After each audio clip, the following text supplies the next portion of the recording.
राजकारणामधल्या वाद प्रतिवादांची ठिणगी नेमकी कधी आणि कशामुळे पडेल काही सांगता येत नाही।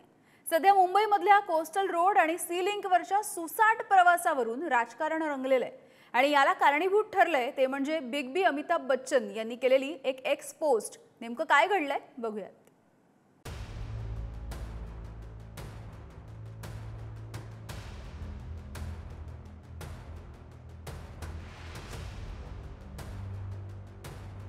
अवघ्या आठवडाभरापूर्वी मुंबईकरांच्या सेवेत दाखल झालेल्या या पुलाचं आणि इथल्या प्रवासाचं कौतुक थेट बिग बी अमिताभ बच्चन यांनी केलंय।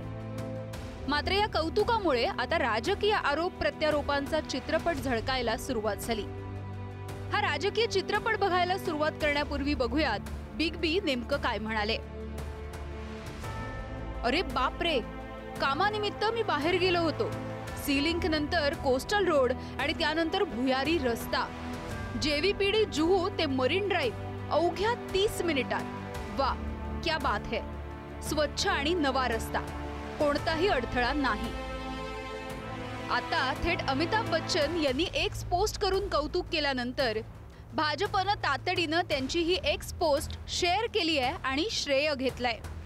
हमारे पास कोस्टल रोड है असंही महाराष्ट्र भाजपकडून लिहिण्यात आलंय।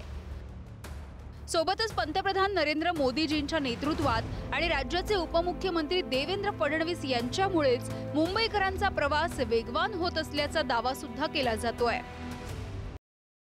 आम्ही जे काम केलंय 2 वर्षामध्ये ते कौतुकास्पद आहे।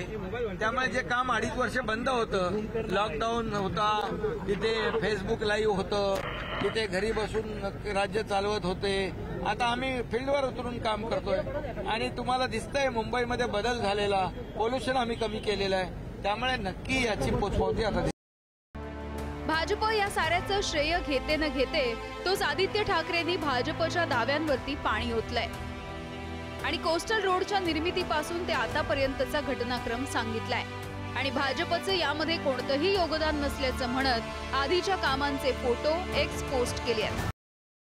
भाजप सगळ्याचं श्रेय घेतं। आता काही दिवसांनी चंद्र कसं निर्माण झाला, सूर्य कसं निर्माण झाला त्याचं पण श्रेय घेतील। पण आपण पाहिलं असेल भाजपचा जसं राम मंदिरमध्ये काही संबंध नाही तसं कोस्टल रोडमध्ये देखील काडी मात्र संबंध नाही। 3 वर्ष परवानगी अडवल्या होत्या। आज आपण पाहतो भाजप त्याचं श्रेय घेते, उलट भाजपने हा प्रोजेक्ट डिले केला। 25 एप्रिलच्या मध्यरात्री 2000 मेट्रिक टन वजनाचा हा आर्क गर्डर बसवण्याचं काम झालं। गर्डरचे स्पेअर पार्ट सुमारे 500 ट्रेलरच्या सहाय्यानं आणण्यात आले। पहाटे 2 वाजल्यापासून सुरू झालेली ही मोहीम पहाटे 3 वाजून 25 मिनिटांनी यशस्वीपणे पार पडली। मुंबईकरांना याचा फायदा काय? वांद्रे वरळी सी लिंक आणि कोस्टल रोड जोडले गेले। वांद्र्यावरून मरीन ड्राइव्ह हा प्रवास सोपा झाला। 15 किलोमीटरच्या प्रवासाच्या ऐवजी 15 मिनिटांचा प्रवास झाला। दक्षिण ते उत्तर मुंबई या प्रवासामधल्या ट्रॅफिक पासून मुंबईकरांची सुटका झाली। बहुत अच्छा रोड है, यानी कि एकदम ट्रैफिक नहीं, कोई वो नहीं, एकदम सीधा साधा आके मरीन ड्राइव पे निकलो। बहुत अच्छा रोड बना है। हाजी अली जाने पर आने के लिए सब चीज बहुत अच्छा से सुधारण से बना हुआ है रोड। अभी रिसेंटली मतलब मैं गया कोस्टल रोड से, अच्छा लगा, मतलब जाने से थोड़ा अलग लग रहा था।